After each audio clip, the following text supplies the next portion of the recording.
Bismillahirrahmanirrahim. Assalamualaikum warahmatullahi wabarakatuh. Alhamdulillah. Thumma alhamdulillah wa syukrillah wa salatu wassalamu ala rasulillah wa ala alihi wa sahbihi wa man tabi'ahu ila yaumiddin, amma ba'd. Ibu-ibu dan bapak sekalian, sama-sama dimuliakan Allah Subhanahu wa taala. Marilah kita memanjatkan puji dan syukur kehadiratnya atas karunia ilahi yang tak terhingga ini. Kita bisa mengikuti pengajian, kita bisa datang ke masjid, dan kita dapat mendekatkan diri kita kepada Allah Subhanahu wa taala. Semoga berkah senantiasa melimpah ruah bersama kita semuanya. Dan mari kita membaca surah Al-Fatihah. Semoga Allah membukakan pintu menuju kepada dirinya yang lebih cepat dan lebih dekat lagi. Ala hadihi niyah. Al-Fatihah. A'udzubillahi minasyaitonirrajim. Bismillahirrahmanirrahim. Alhamdulillahirabbil alamin. Arrahmanirrahim. Maliki yaumiddin. Iyyaka na'budu wa iyyaka nasta'in. Ihdinas siratal mustaqim. Siratal ladzina an'amta 'alaihim ghairil maghdubi 'alaihim waladdallin. Ibu bapak sekalian, kita melanjutkan bacaan kita. Syekh Ibnu Athaillah mengatakan,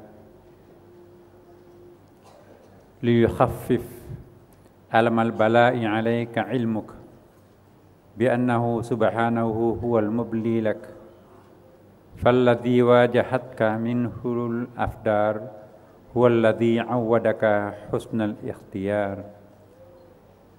Agar pedihnya ujian terasa ringan, hendaklah engkau mengetahui bahwa Allah lah yang telah mengujimu. Dan karena menimpakan takdirnya kepadamu adalah zat yang juga biasa yang memberimu sebaik-baik pilihan dalam hidup. Saya ulangi Bapak Ibu sekalian, mari kita hayati, ini sangat dalam maknanya. Kita mencoba membahasa Indonesiakannya ini sebaik-baiknya, tetapi bahasa Arabnya jauh lebih dalam sebetulnya. Agar pedihnya ujian terasa ringan.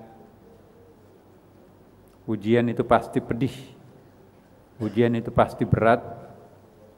Maka hendaklah engkau mengetahui bahwa Allah lah yang telah mengujimu. Bukan siapa-siapa. Allah yang Ar-Rahman Ar-Rahim yang menguji kita. Jika Allah menguji kita, berarti Allah akan menaikkan kelas kita. Pasti positif. Dan karena yang menimpakan takdirnya yang kita tidak kehendaki tadi, yang kita tidak suka itu, adalah zat yang juga bisa memberimu sebaik-baik pilihan. Kenapa harus berburuk sangka terhadap Allah? Bukankah Dia yang lebih banyak memberikan karunia ketimbang ibadah yang kita lakukan terhadapnya?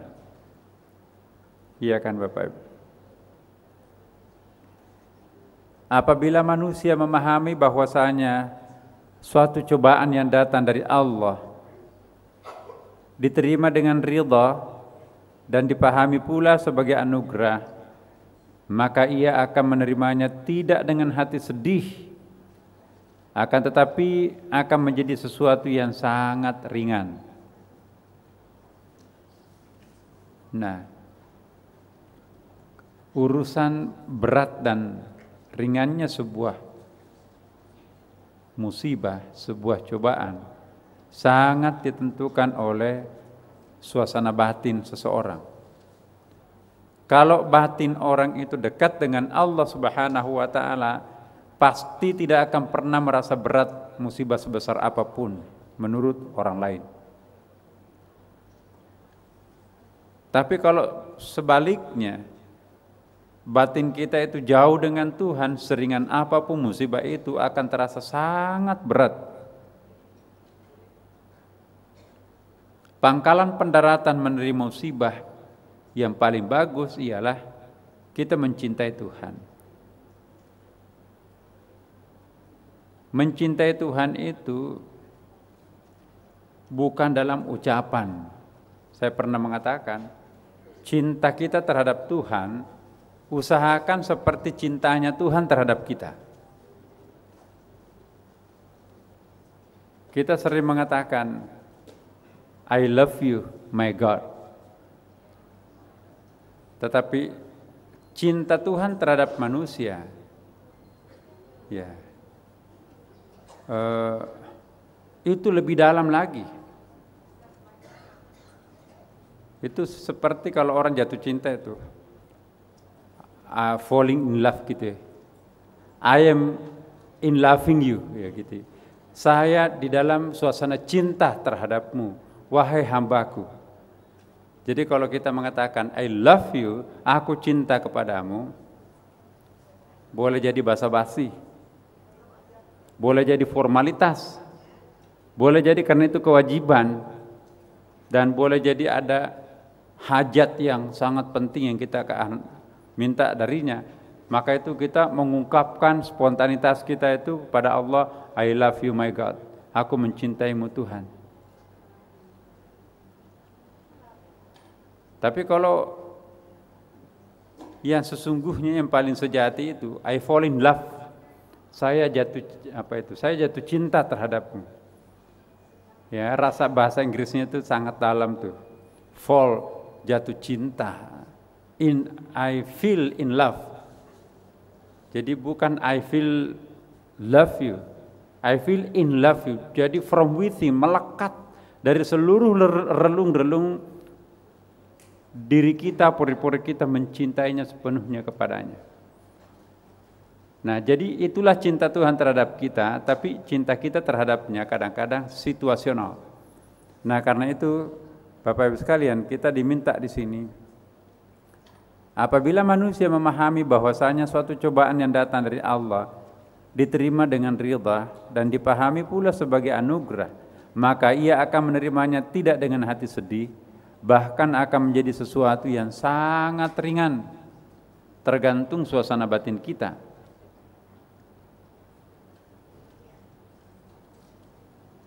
Di balik cobaan Allah Subhanahu wa taala memberi cobaan kepada para hambanya.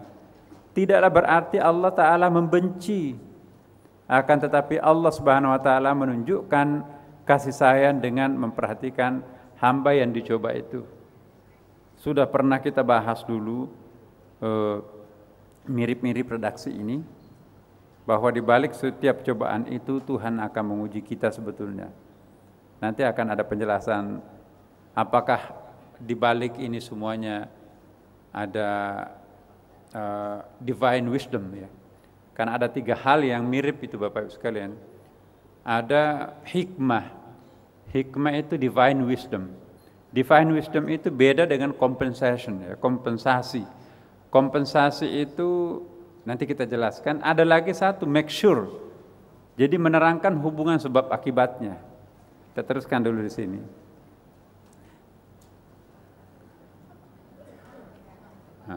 Bentar. Iya, jadi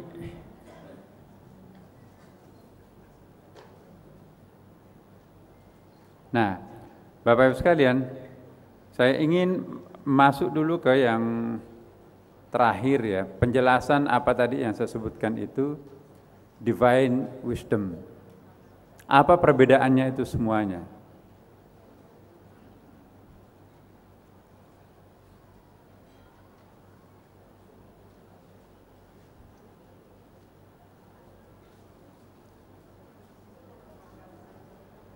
Ya.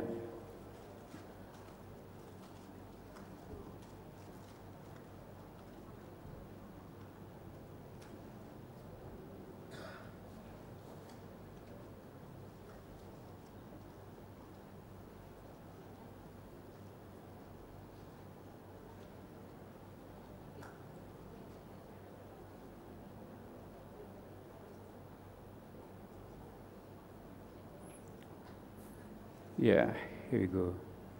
Bapak Ibu sekalian perhatikan hikmah atau divine wisdom. Ada yang disebut hikmah. Biasa itu kalau bahasa Indonesianya hikmah itu beda dengan bahasa Arab itu Bapak Ibu. Kita sering mengatakan, wah ada kata-kata hikmah. Biasa juga kita mendengarkan ada hikmahnya. Itu beda-beda semua. Nah, dimaksud di sini hikmah adalah divine wisdom. Wisdom itu apa itu? Kearifan, kebijaksanaan, nilai-nilai tinggi ya, nilai-nilai luhur. Hikmah atau divine wisdom ialah suatu hikmah yang diperoleh seseorang setelah mengalami suatu peristiwa yang tertentu. Entah itu peristiwa musibah, entah itu peristiwa yang sangat mengecewakan, sangat pedih, seperti di PHK. Bayangkan orang sudah rutin menerima gaji, hidup dari sana itu keluarganya, tiba-tiba di PHK tanpa ada persiapan sebelumnya. Menyakitkan gak itu Bapak Ibu sekalian? Sangat menyakitkan. Bagaimana kelanjutan hidup kita? Tidak gampang mencari kerja, rumah kontrakan habis, SPP anak-anak mau dibayar. Ya Allah, ini musibah benar. Nah, atau dimutasi ke tempat kerja yang jauh, berbeda dengan istri dan anak-anaknya, pergi ke, pokoknya mutasi itu jauh sekali, itu juga satu musibah itu. Batal dilantik sebagai pejabat, udah siap, udah potong kambing segala macam, ternyata nggak jadi. Atau ditolak di sebuah instansi tertentu, ditolak lamarannya. Ya, tidak lama setelah peristiwa itu, ternyata Tuhan menunjukkan hikmah yang lebih besar. Misalnya, ia mendapatkan promosi lebih baik dari tempat lain. Tadinya gajinya mungkin pas-pasan yang tadi itu, ya, di PHK. Nah, sekarang ini dapat kesempatan lebih bagus, lebih besar lagi gajinya, dan lebih kesempatan untuk beribadahnya besar.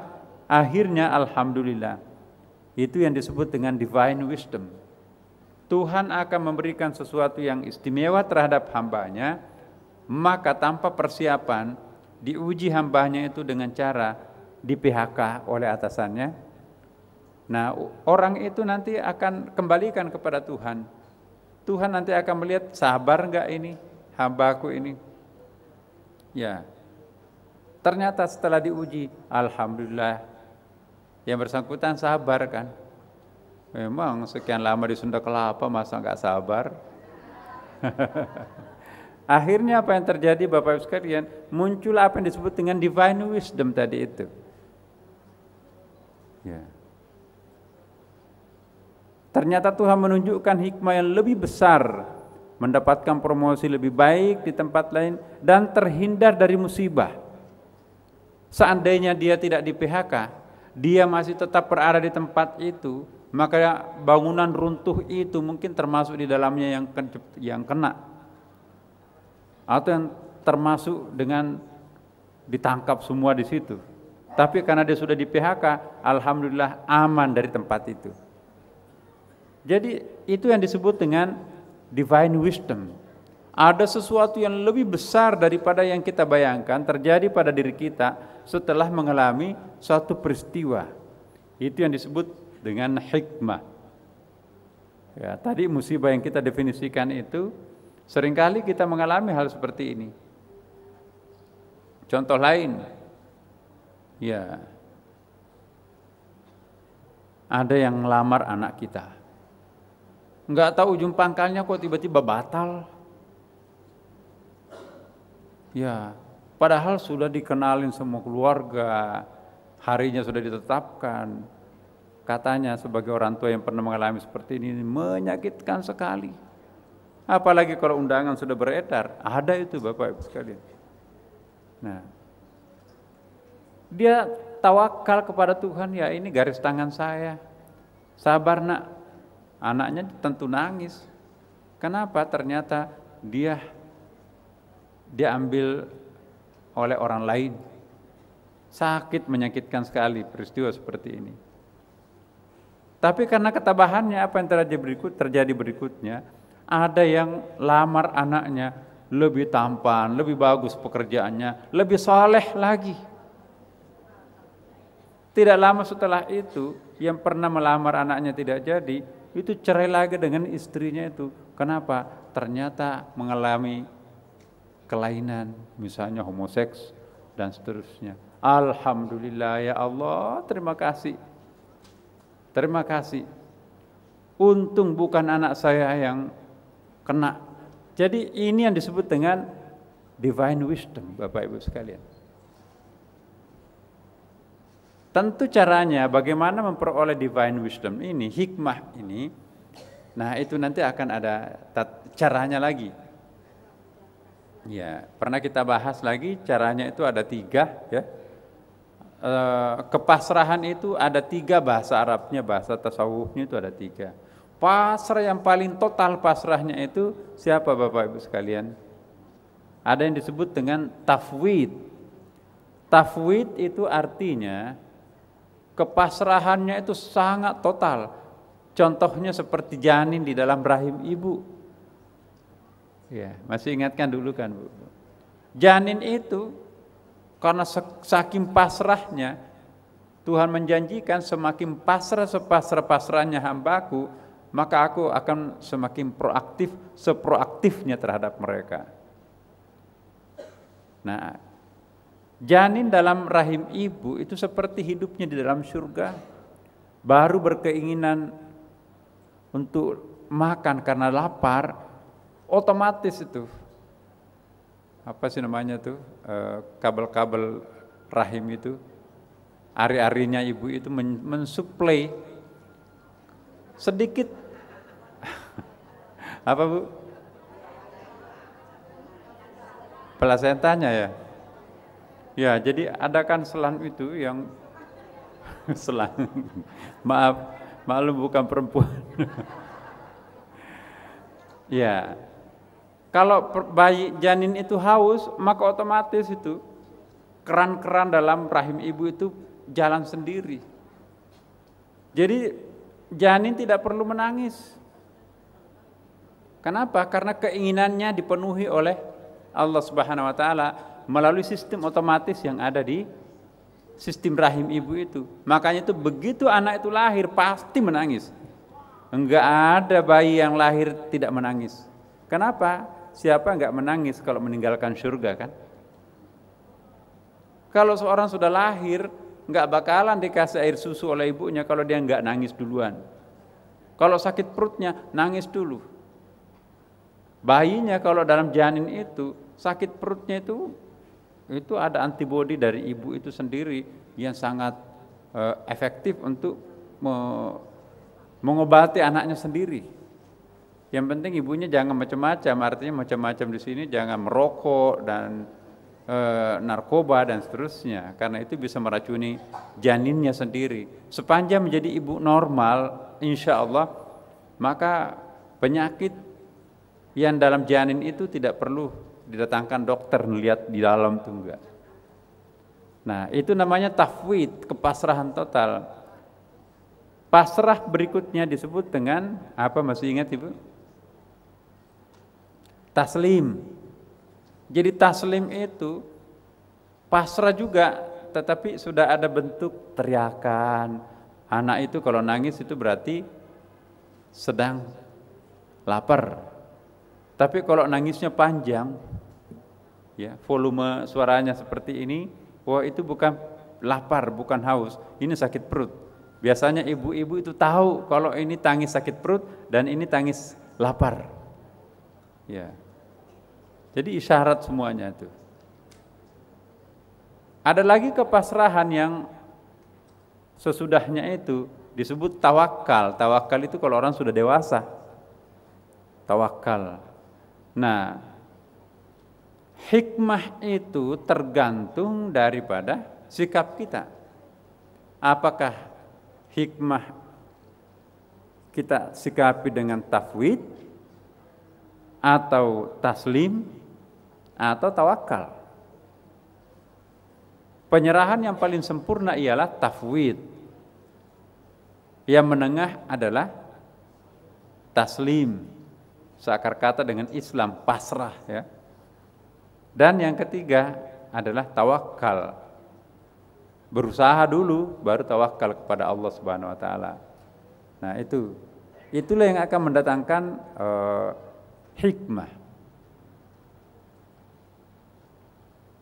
Bapak Ibu sekalian, tapi para sufi lain lagi. Kita kan selalu menantikan hikmah kan, Bapak. Wah, ini ada musibah, ya Allah, semoga ada hikmahnya di balik musibah ini. Ya. Tetapi kalangan sufi tidak minta hikmah. Kalau ada hikmah berarti lunas, impas. Padahal musibah itu datang untuk menjadikan dirinya lebih dekat dengan Allah Subhanahu wa ta'ala. Ini sulit ini. Contohnya, ada orang difitnah, sakit sekali fitnah itu. Tapi belakangan, ya, yang memfitnah itu berbalik. Nah, orang yang dekat dengan Tuhan, dia tidak tega ada yang korban hanya semata-mata karena ingin mendapatkan hikmah. Ya. Tidak pernah mengucapkan alhamdulillah. Manusia sejati itu tidak mengharapkan hikmah di balik musibah yang menimpanya. Tapi kalau itu datang dengan sendirinya, ya itu memang ketentuan Allah Subhanahu wa ta'ala. Jadi jangan kita melakukan sesuatu upaya ya untuk menagih Tuhan, ya Allah, saya sudah kena musibah tapi hikmahnya mana dong? Nah, itu tidak ikhlas menerima musibah. Justru musibah itu harus dinikmati, karena semakin kuat musibah yang menemani kita itu, maka Tuhan itu akan bersama kita juga lebih sering. Sudah berkali-kali kita sampaikan ini, justru yang menemani orang kalau ditimpa musibah itu Tuhan. Tapi kalau manusia itu diuji dengan kemewahan, biasanya yang menemani 24 jam itu nafsu, iblis. Ya. Bagi kita pasrah, mau dikasih hikmah atau enggak dikasih hikmah, itu urusan Allah Subhanahu wa ta'ala. Kita syukuri kalau ada hikmah yang positif, lebih positif daripada yang sebelumnya. Tapi kalau enggak apa-apa. Hikmah di balik itu seperti tadi disebutkan, ada di sini hikmahnya nih. Nanti ya kita kembali, kita lihat dulu perbedaannya apa ya. Nah, berbeda dengan compensation itu, kompensasi. Biasa tuh kan ada kompensasi. Kompensasi itu apa maksudnya? Mencocok-cocokkan peristiwa yang dialami dengan peristiwa yang datang berikutnya. Hanya sekadar untuk mengobati kekecewaan. Ada kan begitu? Hikmahnya gak kayak gitu, itu kok bukan hikmah itu. Tapi untuk menyebarkan dirinya atau menyebarkan keluarganya atau menenangkan orang lain, dia melakukan semacam kompensasi. Oh, itu ada hikmahnya, coba itu hikmahnya seperti itu. Akhirnya itu bukan mendekatkan diri yang bersangkutan kepada Allah. Jadi hubungannya dengan Tuhan itu seperti pembeli dengan penjual. Saya sudah kena musibah, ini hasilnya. Nah, seorang yang dekat dengan Tuhan itu relasinya bukan jual beli, tapi relasinya penyembahan. Mau dikasih pahala, tidak dikasih pahala, terserah engkau ya Allah. Kewajibanku mengabdi padamu. Mau membalas atau enggak membalas, terserah engkau. Tapi kalau kompensasi itu nanti menggerutu, sudah lama saya tunggu hikmah enggak ada. Nah, jadi biasanya kalau kompensasi itu kecil, kalau hikmah itu besar. Ya. Biasakan itu kita kompensasi. Oh, saya harus. Yang datang begini. Hikmah itu datang setelah melalui proses perjuangan. Misalnya, kita sudah belajar setengah mati bimbingan tes untuk masuk kuliah di luar negeri misalnya. Ternyata yang lainnya lulus, kita nggak lulus. Udahlah kuliah dalam negeri. Ternyata dalam negeri di situ rezekinya dan di situ dia mendapatkan tempat yang bagus. Sementara teman-teman yang ke luar negeri, jebolan luar negeri bukan jaminan lebih baik sekarang ini kan Bapak Ibu sekalian. Bahkan ibadahnya habis. Ya Allah, ini mungkin ada hikmahnya. Kalau saya ke Amerika atau ke Eropa juga, barangkali puasa Senin Kamis saya nggak lanjut lagi. Barangkali salat tahajud saya nggak lanjut lagi. Di sini alhamdulillah masih bisa ikut di Sunda Kelapa, masih ikut mendengarkan suara azan di mana-mana, enak dekat dengan Tuhan kalau di Indonesia. Ya, tidak gampang menjamak mengkasar salat seperti di sana. Musim dingin susah.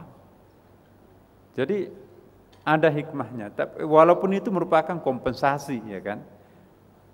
Nah, kompensasi, ada pembenaran lah. Walaupun itu juga bisa disebut hikmah, tapi hikmah kecil.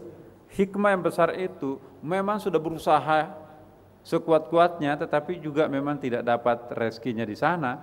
Ternyata dalam negeri itu juga lebih hebat daripada yang diharapkan sebelumnya. Ada lagi yang paling yang ketiga, itu berbeda dengan juga make sure. Hanya make sure itu lebih kepada kausalitas ya. Mencoba untuk memberikan penjelasan hubungan kausalitas antara urutan satu masalah dengan dampak yang timbul dari masalah tersebut. Ya. Jadi rasionalisasi terhadap sebuah pengalaman hidup. Ya. Itulah resiko saya menjadi caleg. Saya sudah jual semuanya. Jual rumah, jual segala macam, sawah, tapi enggak terpilih, beda dikit. Ya, itu resikonya. Itu resiko yang harus saya tanggung. Ya, tidak boleh saya menyesal. Nah, itu memberikan penjelasan. Ya. Itu bukan kompensasi dan juga bukan hikmah. Jadi ada 3 hal ini kan Bapak Ibu sekalian. Beda itu. Apakah yang datang pada diri kita itu sekedar untuk pembenaran, legitimasi atau make sure, atau kompensasi? Ya memang ada sedikit hikmahnya tapi kecil, atau memang itu hikmah dari Allah Subhanahu wa taala.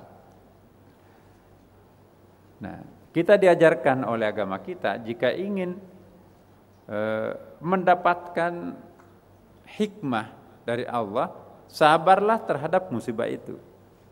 Terimalah musibah itu sebagai suatu anugerah ilahi. Dengan demikian, musibah itu akan terasa manis, bukan terasa pahit. Bersahabatlah dengan musibah dan jangan memusuhi musibah, karena musibah itu semakin kita bersahabat dengannya, maka kita akan semakin dekat dengan Tuhan. Tetapi semakin kita membenci musibah itu, maka kita artinya semakin jauh juga dengan Tuhan. Seperti tadi yang kita sampaikan di pembahasan yang tadi. Halaman berapa tadi? Ya lupa. Ya, yang kita baca tadi itu. Nah, sekarang berikutnya 331.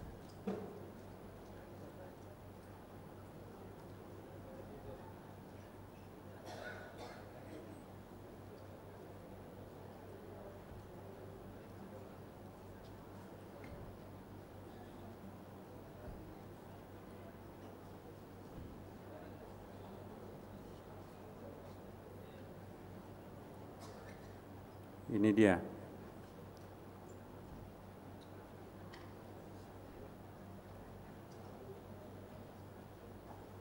Ibnu Athaillah kembali mengatakan, "Illam tuhsin dhannaka bihi bi li ajli husni wasbihi fahassin dhannaka bihi li wujudi muamalatihi ma'ak.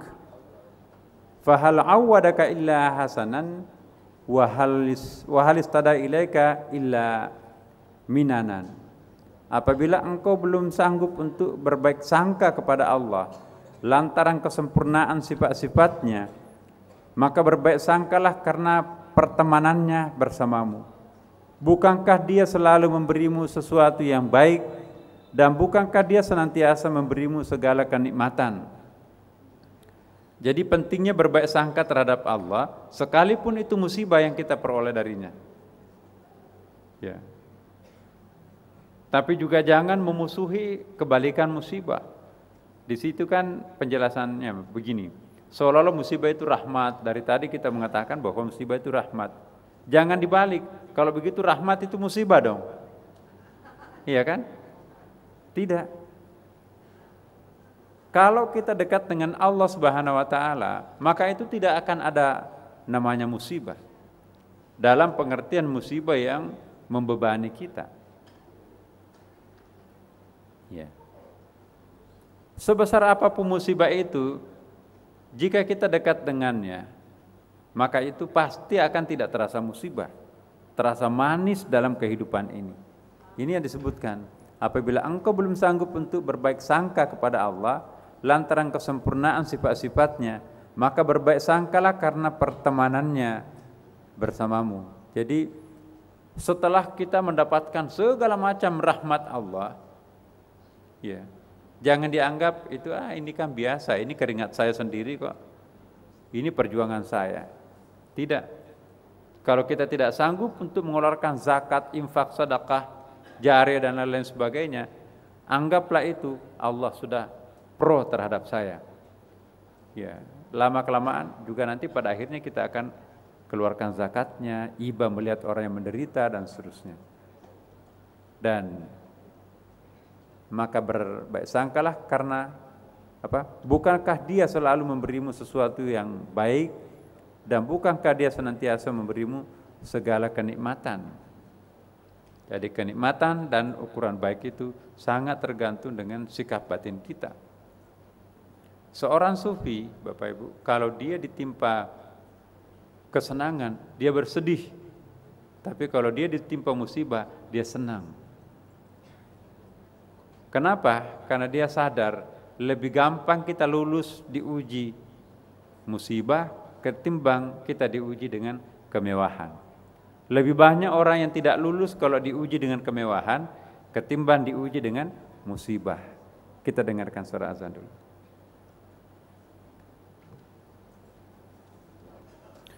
Jadi betapa musibah itu punya banyak warna.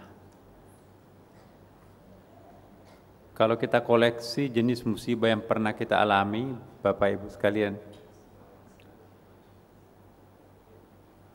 masih ingat nggak seluruh rangkaian musibah yang mulai masa kecil, remaja, sesuatu yang mengecewakan yang pernah kita alami? Di situ kita bisa menyimpulkan bahwa ternyata betapa subjektifnya diri ini. Dulu pernah kita mengalami musibah yang sangat besar tapi terasa kecil. Respon emosional kita itu juga sangat biasa. Tapi kali lain kita dapatkan musibah kecil, respon emosional kita itu berlebihan. Itu pertanda ketidakmatangan spiritual kita. Semakin matang spiritualitas seseorang, semakin datar menghadapi bukan saja musibah, tetapi juga kenikmatan. Kenikmatan itu musibah dalam bentuk lain.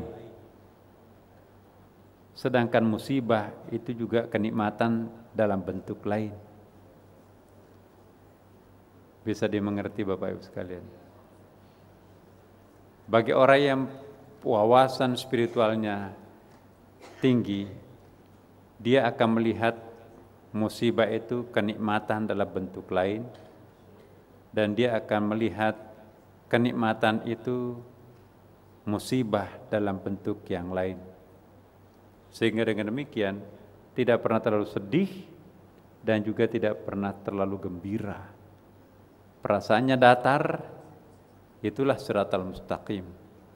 Masih ingat pengajian malam Jumat kita bahwa ciri-ciri orang yang belum istiqamah, fluktuatif responnya terhadap pemberian Tuhan. Kalau dia ditimpa musibah, dia jatuh ke lembah paling dalam seperti mau bunuh diri. Tapi begitu dia dapat kenikmatan, kelezatan hidup, mabuk seperti berada di puncak awan, bukan lagi di puncak gunung. Itulah mereka. Tapi kalau orang arif bijaksana, musibah dan kenikmatan yang datang pada dirinya direspon secara wajar dan datar. Tidak pernah ketawa terbahak-bahak, tapi tidak pernah juga menangis meraung-raung. Inilah disebutkan dalam kelanjutan Syekh Ibnu Athaillah, malam ada.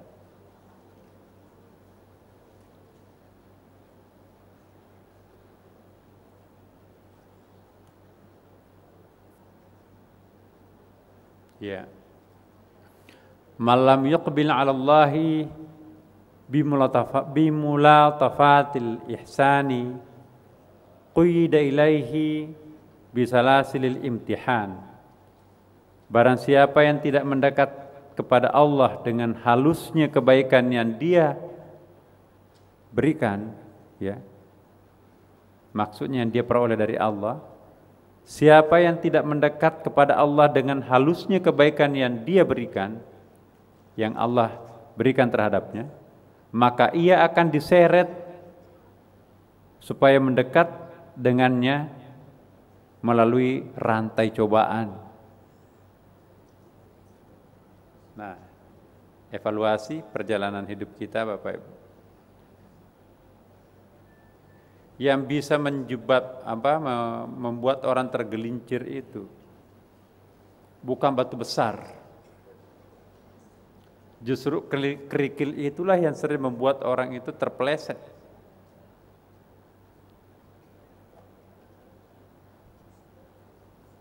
Bukan batu besar. Nah, hati-hati.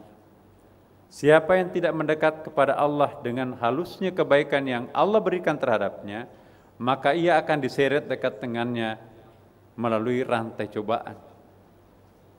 Sekian lama diundang oleh Allah melalui kemewahan, kelezatan, kenyamanan hidup, kekayaan, jabatan, tapi tidak pernah mau dekat dengannya. Akhirnya Allah mengundangnya dengan surat undangan merah berupa cobaan, baru dia datang. Dicopot jabatannya dan lain-lain, baru dia teriak-teriak memanggil Tuhan. Persis seperti ini yang dikatakan oleh Ibnu Athaillah, siapa yang tidak mendekat kepada Allah dengan halusnya kebaikan yang Allah berikan terhadapnya, maka ia akan diseret mendekat dengannya melalui rantai cobaan. Na'udzubillah min dzalik. Siapa yang tidak mau mengingat Allah Subhanahu wa taala dalam kondisi lapang, maka akan dipaksa untuk segera mengingatnya dengan memberikan kepada sang hamba cobaan, musibah atau bencana. Iya, hati-hati. Kalau orang sudah sampai ke puncak gunung, mau kemana lagi kalau tidak turun ke bawah, ya kan? Tapi kalau orang yang sudah mentok di lembah, jangan pesimistik, karena kalau kita sudah ke lembah, mau kemana lagi kalau tidak naik ke atas? Dan dalam kondisi itu Allah berkenaan mencurahkan nikmat karunia yang tidak ada bandingannya kepada sang hamba. Atau dengan kata lain, Dia sangat mencintai hambanya. Jadi bukti bahwa Tuhan sangat mencintai hambanya, gagal mendekatkan hambanya melalui kenikmatan, maka Dia panggil hambanya melalui cobaan. Coba Bapak Ibu punya anak kan? Ya, kita panggil anak kita, ayo nak pergi ngaji, pokoknya saya belikan tas baru, saya belikan sepatu baru. Ya. Anak yang pertama, oh ya bagus. Akhirnya betul-betul dapat hadiah sepatu, tas baru. Tapi anak yang keduanya nggak mau. Ya, udah dibujuk nggak mau, tetap nggak mau. Akhirnya diseret dengan dipukul, baru pergi. Akhirnya juga pergi ngaji kan. Tapi satu yang dapat sepatu, satu yang dapat cambuk. Nah, itu seperti itu manusia itu. Ada orang yang pergi menemui Tuhannya dengan kenikmatan, tapi juga ada melalui cemeti cobaan gitu kan. Nah sekarang apa yang bisa membuat kita dekat dengan Allah sekarang? Apakah kenikmatan ataukah dengan musibah? Tadi kita dikatakan di sini, siapa yang diundang dengan kemewahan tidak mau datang, maka akan diseret dengan rantai cobaan. Ya, sebetulnya ada kelanjutannya bait ini, tidak terkait dengan musibah. Nah ini dia. Ya, malam yashkur ni'mah faqad ta'arrada lizawaliha wa man syakaraha faqad qayyadaha biaqaliha. Barang siapa yang tidak mensyukuri nikmat berarti ia akan membuat jalan bagi hilangnya nikmat itu. Ya kan? Dan siapa yang mensyukurinya maka berarti ia telah secara kuat untuk mengikat nikmat tersebut. Jadi kelanjutan dari bait tadi. Siapa yang tidak mensyukuri nikmat Allah, ya, berarti bersiap-siaplah untuk ditinggalkan nikmat Allah itu. Dan siapa yang mensyukurinya, berarti jangan terlalu khawatir karena nikmat itu akan betah bersamanya. Ya. Hamba yang makin tinggi dan sempurna ketaatan kepada Allah akan makin banyak pula syukurnya kepadanya. Menempatkan kenikmatan yang ia terima dari Allah SWT di tempat yang mulia. Nikmat ini adalah anugerah yang patut untuk dijunjung tinggi. Caranya ialah dengan bersyukur kepada Allah atas semua kenikmatan yang sudah diterimanya. Apa yang dimaksud syukur? Ya, masih ingat Bu, Bapak? Syukur ialah mensyukuri segala nikmat yang Allah berikan kepada kita dengan cara mengeluarkan zakat, infak, sedekah kalau itu berupa materi, berbagi kalau itu berupa bentuk non materi. Tapi masih ada di atasnya syukur, yaitu syakur. Syakur ialah mensyukuri apapun yang datang dari Allah kepadanya. Entah itu musibah dia syukuri, entah itu kenikmatan juga dia syukuri. Sama, dua-duanya dia syukuri.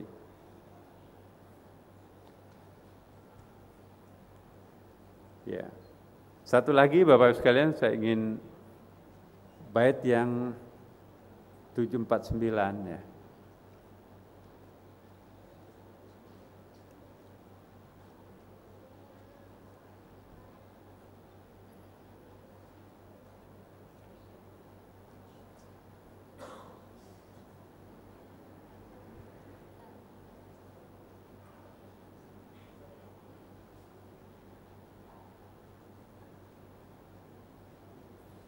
Ya.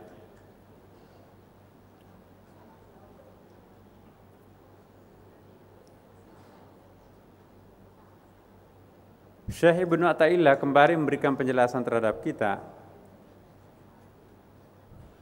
Liyukhaffif alamal bala'i 'alaika ilmuka bi annahu subhanahu huwal mubli lak. Falladhi wajahatka minhu al-aqdaru huwallazi 'awwadaka husnal ikhtiyar. Agar pedihnya ujian terasa ringan, hendaklah engkau mengetahui bahwa Allah lah yang telah memujimu, dan karena yang menimpa takdirnya kepadamu adalah zat yang juga bisa memberimu sebaik-baiknya. Nah, kembali tadi 749 ya. Jadi Bapak Ibu sekalian, jadi kloplah di sini, musibah itu selalu ada efek lanjutannya. Setiap kali musibah itu membuat orang itu menanti apa yang akan terjadi sesudah musibah itu. Sering ditanya, kalau peristiwa Aceh, tsunami, apakah itu musibah ya, atau azab atau bala? Ada 3 itu dalam Quran, beda-beda itu. Ada yang disebut musibah, ada bala, dan ada azab. Apa perbedaan antara azab, musibah, dan bala? kalau azab, siksaan yang diberikan Allah terhadap satu kaum yang sudah melampaui batas dan tidak ada penangkalnya, tidak ada obatnya, tidak ada penyembuhannya. Seperti virus Ebola yang menyerang Nabi Saleh, umatnya Nabi Saleh dan Nabi Syuaib. Seperti musibah yang menimpa Abraha, itu azab semua itu. Azab itu juga hanya menimpa orang yang kufur. Sekalipun berada di tengah-tengah orang kafir, tapi kalau orang beriman tidak kena musibah itu. Seperti Nabi Saleh ada di tengah-tengah tapi tidak berubah, kulitnya tidak terkena penyakit mewabah itu, dan juga tidak mendengarkan suara yang mematikan. Abdul Muttalib kakeknya Nabi berada di sela-sela pasukan Abraha yang akan membongkar Ka'bah, pindahkan ke Yaman, tapi tidak kena batu-batu yang dilemparkan oleh burung ababil itu. Yang kena itu adalah orang kafir. Itu azab. Jadi azab itu ditujukan peruntukannya untuk orang kafir, tapi tidak untuk orang mukmin. Tapi kalau musibah Bapak Ibu sekalian, itu fungsinya cobaan untuk ujian dan menimpa bukan hanya orang kafir, tapi keseluruhan, termasuk orang beriman. Jadi di Aceh yang menimpa saudara-saudara kita itu bukan azab. Biasanya azab itu ada kebablasan, melampaui batas dosa-dosanya. Saya kira Aceh, Serambi, Mekah, walaupun di situ banyak orang yang berdosa, tapi tidak mungkin banyak provinsi yang dosanya lebih besar ketimbang Aceh lah, secara kumulatif ya kan. Itu buktinya bahwa itu bukan musibah, bukan azab tapi musibah. Karena orang kafir dan non kafir atau orang muslim dan non muslim dua-duanya kena musibah itu musibah. Dan kalau musibah itu selalu ada penangkalnya.